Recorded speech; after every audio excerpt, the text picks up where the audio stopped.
Hi, welcome back to the last unit of this week's lectures. In the last 3 units, we had looked at 3 large centralized bioinformatic resources. There are also thousands of individual bioinformatic resources. In Unit 1, I had shown you several tables of individual resources for different analysis purposes. In this unit, let's look at a few examples of them in a little bit more detail. Let's start with resources for protein 3-dimensional structures. If you want to find experimentally determined 3-dimensional structures of proteins, the Protein Data Bank, or PDB, is the place to go.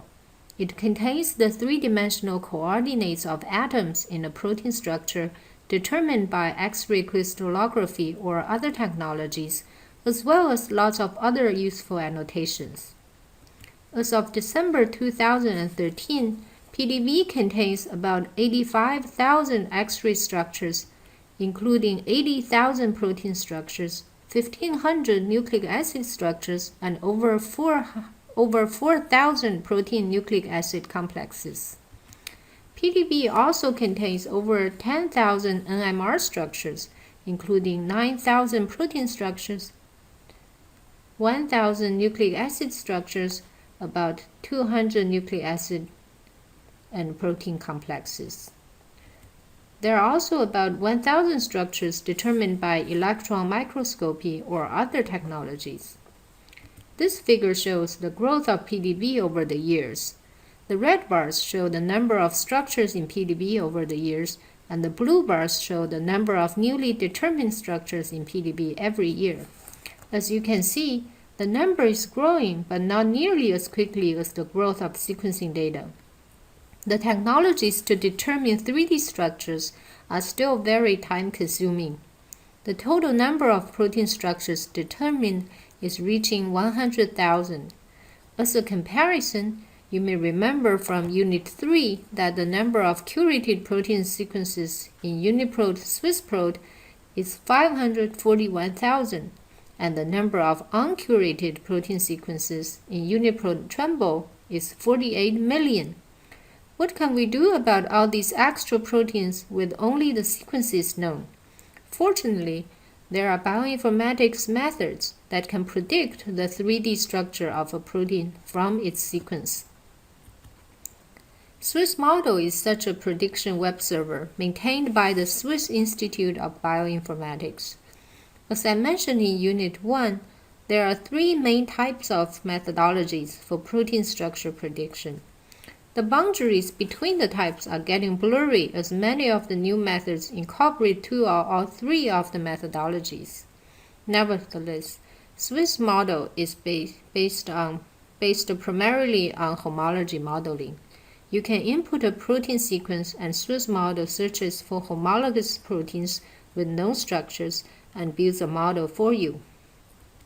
Because protein structure prediction can be computationally intensive, the good people at the Swiss Institute of Bioinformatics created a Swiss Model repository that contains structure predictions that they made for you from protein sequences in UniProt. As of December 2013, the Swiss Model repository contains over 144,000 structural models for human proteins, about 130,000 models for mouse proteins, and many structural models for other model organisms. Another structure prediction method with good prediction accuracy is iTaser, developed by John's group at the University of Michigan. iTaser also uses known protein structures as templates. The same group also developed a prediction software called Quark that builds ab initio models from putting together small fragments of 1 to 20 residues long using a knowledge-based force field. In addition to the individual prediction servers, there are also meta servers, such as the Protein Model Portal, that integrates 6 template-based prediction methods in one user interface. With so many prediction methods, how do you know which ones have better accuracy?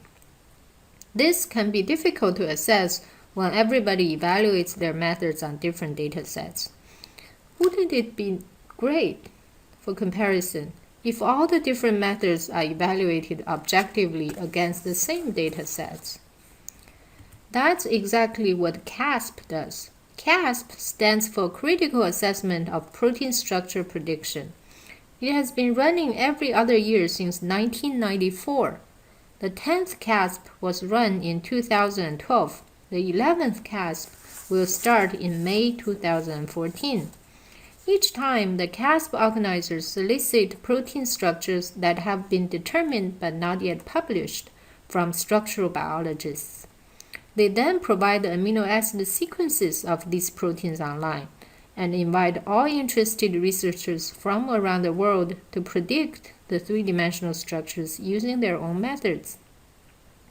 The organizers then compare the predicted structures against the experimentally determined structures and find out which methods have the best accuracy. It's a very interesting and useful assessment. In CASP 10, which was run in 2012, the top servers for template-based modeling are listed here. They include homology modeling methods, fold recognition methods, and hybrid methods that use known structures as templates. The top servers for free modeling, that is, ab initio prediction without known structures as templates, are listed here. I hope that the above few slides have provided you with some useful pointers on protein structure analysis for your future research. Now let's change gear to look at a few other resources. You may remember the ENCODE project that I told you about in previous unit. ENCODE aims to identify and analyze all functional and regulatory elements in the human genome. The UCSC Genome Browser provides a data portal for it. But what about model organisms? Fortunately, there is also a ModENCODE project that aims to identify all of the sequence-based functional and regulatory elements in C. elegans, Drosophila, melanogaster, and related species. As Dr. Gao had told you in earlier lectures, some genomic regions are transcribed into RNAs but not translated into proteins. These RNAs may play diverse functional roles. RFAM is a database of over 2,000 RNA families, including non-coding RNA genes, structured cis-regulatory elements, and self-splicing RNAs. Each RNA family is represented by multiple sequence alignments. Furthermore, because many of the RNA families have a more conserved secondary structure than sequences, RFAM also built the consensus secondary structures for each RNA family. Finally, RFAM built covariance models to describe each family, which are a slightly more complicated relative of the profile hidden Markov models used by PFAM. Covariance models can simultaneously model RNA sequence and structure. Transcription factors play key roles in expression regulation. Plant TFDB is the most comprehensive database for plant transcription factors. It covers 83 species and can be browsed by either species or transcription factor family. You can also search plant TFDB using either keywords or sequence. It's a very useful resource for the plant biology community. In Unit 1, I listed lots of resources for next-generation sequencing data analysis. We have also taught you several of the methods in detail in earlier weeks. So here I will just briefly mention two as examples. SOAP de novo is a short-read assembly method that can build a de novo draft assembly for large animal and plant genomes from Illumina short reads. It was developed by BGI. The SOAP suite of software also includes several other useful tools for next-generation sequencing analysis that you may want to explore.